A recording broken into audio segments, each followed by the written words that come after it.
Hello, hello, hello, hello. Happy Tuesday. How's everyone doing? Good morning, Mark. Rest of Mike and rest of Motley Crue. What's your favorite Motley Crue song? Does anybody remember Motley Crue? Oh, they had some good songs back in the day. Thank you. Good morning, Sterling. Thank you for putting in the earnings. There are some key earnings this morning, but nothing that's really shaking the markets. Good morning, Patrick. Good morning, Jacob. Good morning, Zello. Good morning, Jake.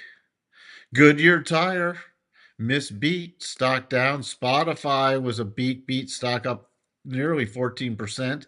Coca-Cola, super overpriced stock.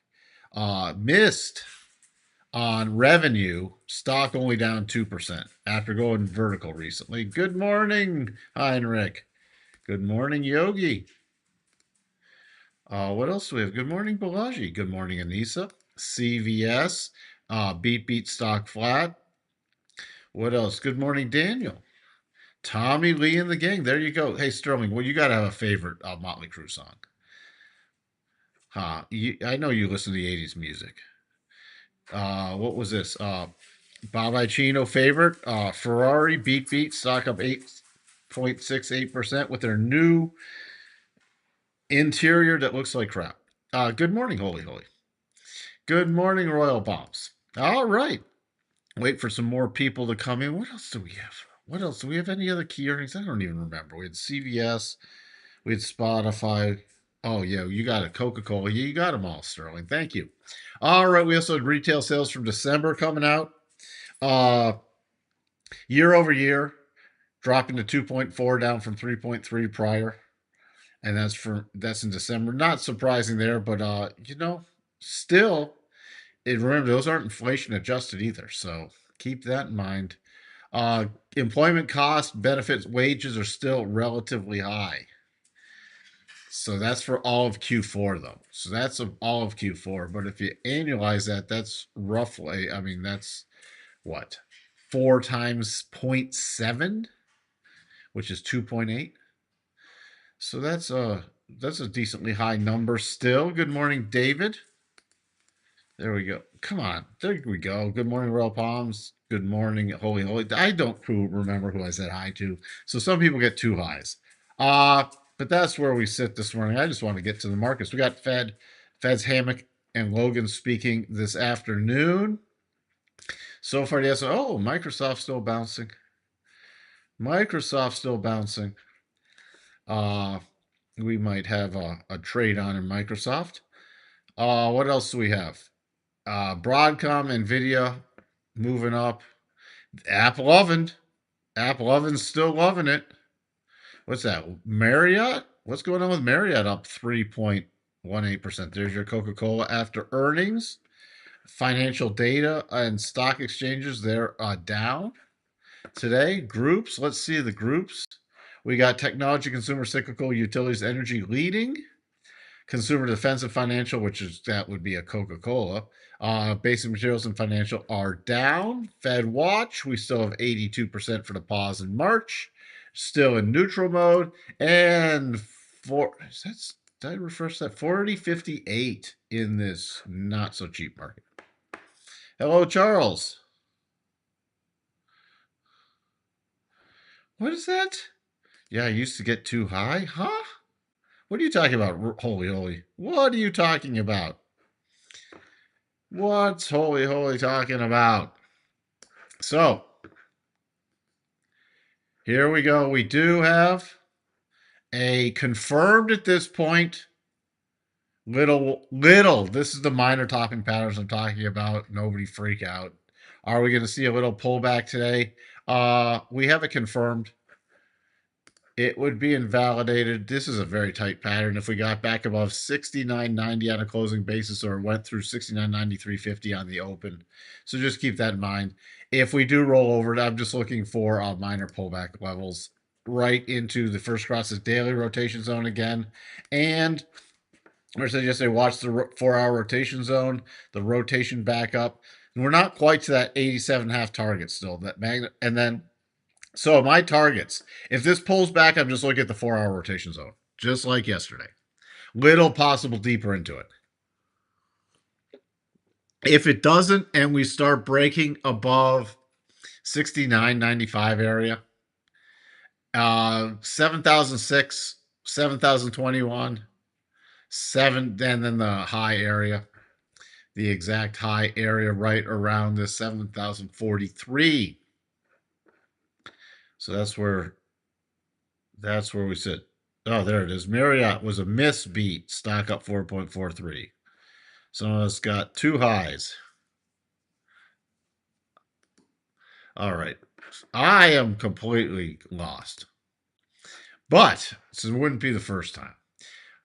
Key thing we have, let's see, did this confirm yet? Did this? No, it did not. The NASDAQ has not confirmed.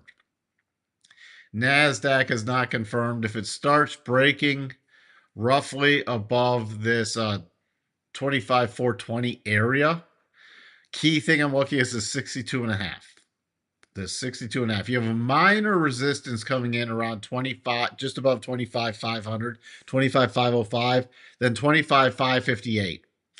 And remember, that's key on a closing basis. If we do break down again into the 4-hour rotation zone, that's all I'm looking. All right. That's where we sit. The Dow, we also have a minor timing pattern. This is a little bigger one. It's a little bigger one because this could take us back to the daily rotation zone, but it's the first target is actually beyond the 8 EMA. So this one, again, I'm not looking at these for shorts. These are only things I'd be looking for pullbacks. And before that, we still have the bottom of the 4-hour rotation zone. Now, the Dow, if it breaks, if we start getting some momentum above 50,275, really looking for that 50,500 area. The major support all the way back, just really watching any pullback, this 49,775 area. The Russell also has a potential double top. Remember, these might never officially trigger. If they do, gives you a nice into the 4-hour rotation zone. That's all you're looking at. This one, even the first and second first target would be key on the Russell. But topping out, very major resistance right at that 75% harmonic, 2703.6. We break above that, you're into a clear path move. You have 2713.3 roughly, and then 2726.4. Those are your two targets on the breakout. Anything else, I'm really not looking for shorts unless we have something out of the blue that has major momentum to the downside. We're still just grinding higher. The VIX coming into a key trend line support. That's what I'm focusing on with the VIX. Especially if we start dropping today, but there's been elevated. See this VIX, yeah, dropped quickly, but it's been just moving higher this whole time, making higher lows and technically higher highs. The DAXI, still no close above 25,130. Just caught in this big consolidation. What's this? A lesson in patience. Wouldn't that be a 1N in patience? I'm terrible at spelling grammar, but I think it would just, that 2 N's would be like you're staying in an inn. Says the guy who can't spell anything. I got into the 10-hour double top at 420. I set the stop loss to trade through to 75% retrace. It got to 62.5 and sold off. Stick to the plan. You got to stick to the plan. You got to stick to the plan. So here's the double. Here's the double, which was confirmed. It's now breaking down with some momentum. But if you sold it earlier on this just the confirmation, or if you went on a shorter time frame, again, it's on a closing basis above the 62.5. Remember to stop. From the way I do it, does not move down until it hits the first target or really close to the first target area. And it ran up there. If you did move it down, oops, I'm grabbing the wrong thing. You just got to be careful moving the stop a little too quickly on this. because if you get a little too aggressive, you can move it down. But again, it came up to 62.5, not through to 75. If you're ratcheting lower, you can do this now. My first target is 4.146. This does not invalidate. After hitting the first target and stalling out there, does not invalidate yet the inverse head and shoulders. Remember, that was also on a weekly basis. Okay. So, what would be the invalidation point for the weekly head and shoulders? All the way down at 4.073. So, the final target is still above that. Does not mean it can't pull back and invalidate it, but that's what we're looking at right there. So, when you have a roadmap, when you can put together your plan, at least ahead of time, then you can structure your trades and know roughly, yes, anything can happen. Yields could just absolutely collapse. They could also turn around because we still have a rising pattern in yields. 30-year also breaking a key trend line this morning does not invalidate the pattern. 30-year got up to the first and second targets. All right. So keep it. The validation point for this is still all the way back at about this 4.683 area.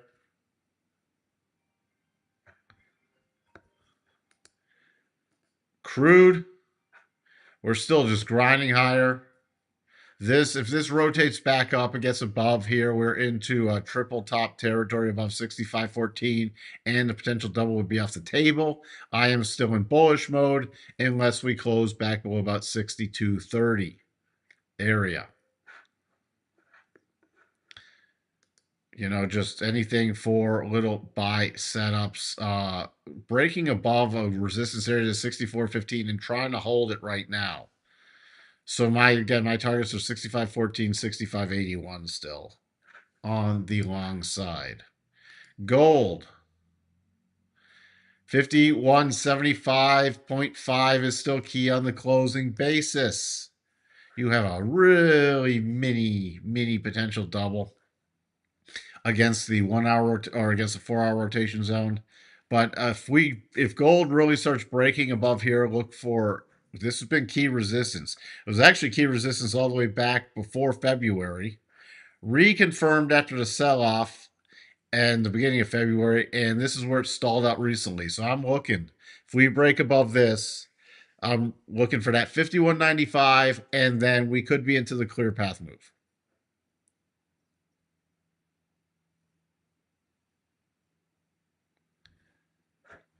Yeah, that is true, Daniel.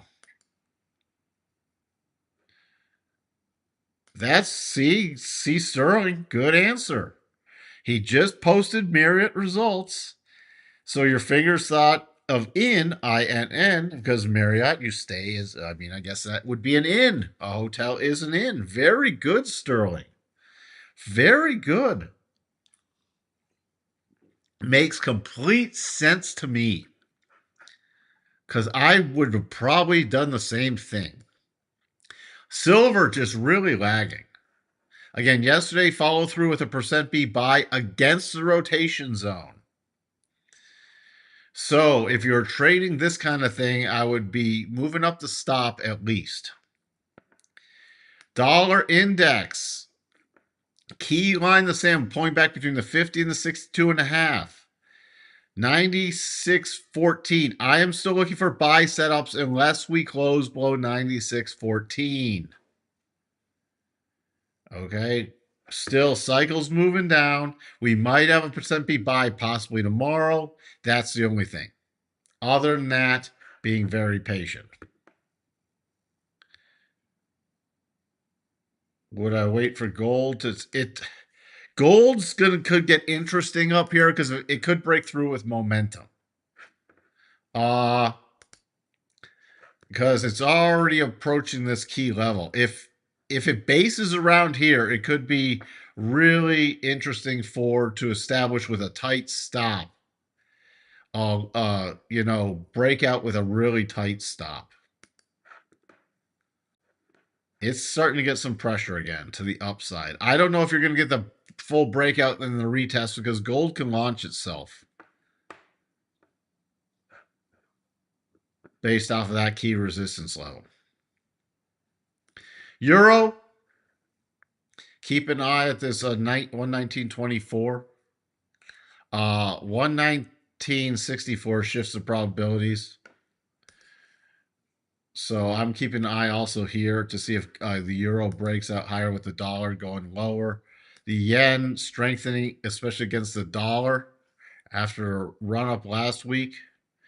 What else do we have? We have the Bitcoin. The Bitcoin still just basing with the declining rotation zone. Remember, the bigger pattern is still we could see lower prices.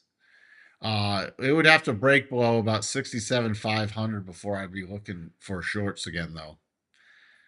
And that would only be for an initial retest because we're coming out of very oversold conditions with cycles nearing the bottom. So that's why it'd be a cautious thing, but I'm still looking. We could easily bounce back to the weekly rotation zone at some point. These spiders, what do we have going on here? What do we have going on here? Let me get this out of the way. Again, testing the very key resistance level of the 695.50 area, 695.40.50 yesterday. Right now, gap up. So any rollover play would be a 693.95. And then you're looking at some very serious support right around 692 to 692.25. To the upside, pay attention if on a rally today, 697.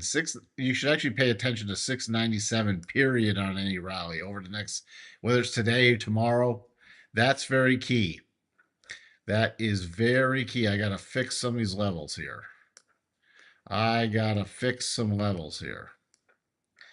And then on a breakout above there, you're looking at 760.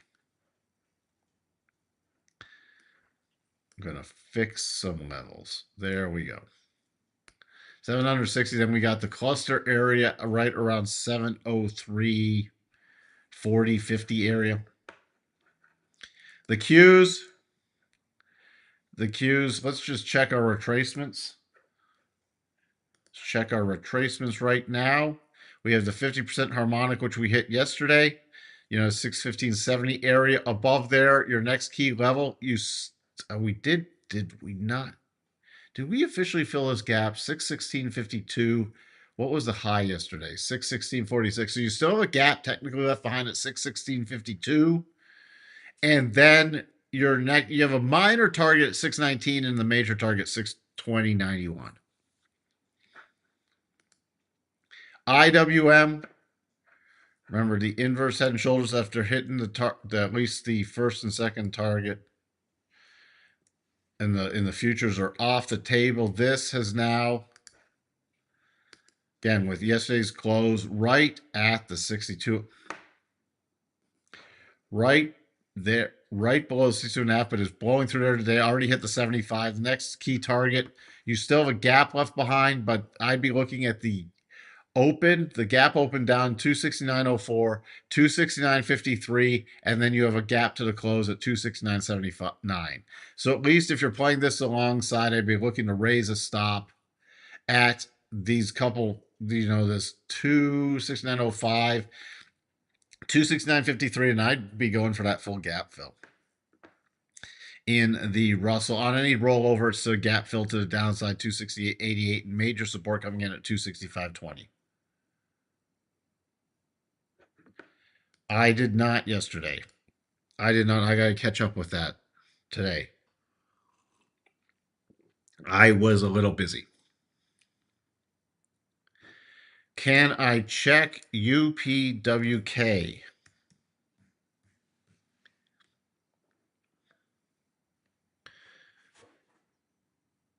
Oh, looks like you had a percent B buy that triggered last Friday as trading against the breakdown zone. Where's the key?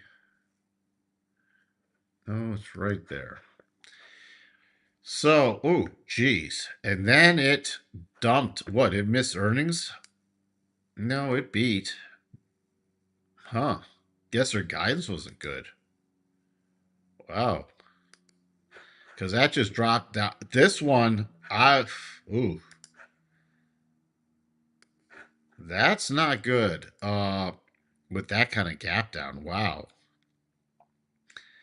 And that's going to definitely, unless you get a strong rally, that'll close back. Well, I'd be looking at 1573. If this does bounce going into the open and today, I'd need a close above 1573 or I'd be switching to bearish mode.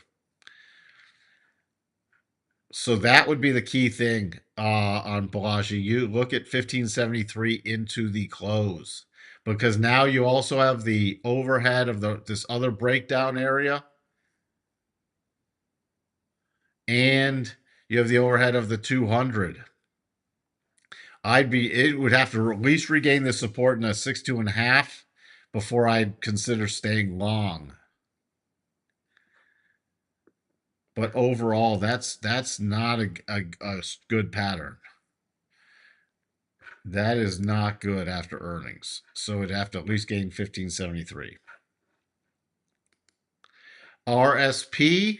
Where am I on RSP? Why did I go to RSP? NVIDIA, after confirming the head and shoulders, still not invalidated, but not officially triggered there yet. Keep a close eye on that one. Broadcom, which did a few weeks ago confirm the head and shoulders, still not invalidated. But we've had some strength back in AI off the bounce with Broadcom, hit the 200 and bounced. I'm still looking for rollover plays unless this is invalidated. What else do we have? We have Microsoft out of deeply oversold conditions into the rotation zone, which was a key first target area for me on a bounce play. Again, this is not necessarily a long-term bottom, and it could turn into a more substantial bottom. Weekly cycles at the bottom out of very oversold condition, and it's very far away from a weekly rotation zone. Severely beat up. Severely beat up. But I would not be surprised after a move into the daily rotation zone to at least see some backfill. So that's about it. Let's just peek at the S&P. S&P. Nothing much has changed. Nothing has changed since we started. So that's where we sit. Overall, we still have the magnet price higher. I would be shocked if we did not retest this major resistance area. It doesn't have to happen today, but over the next couple days, I'd be really shocked. The only thing that would lend me to cautious again is if we close below the 50 EMA. The 50 EMA would be key for me in the short term. With that, I shall talk to everyone later. Thank you for tuning in. Hope everyone has a wonderful day. Bye for now.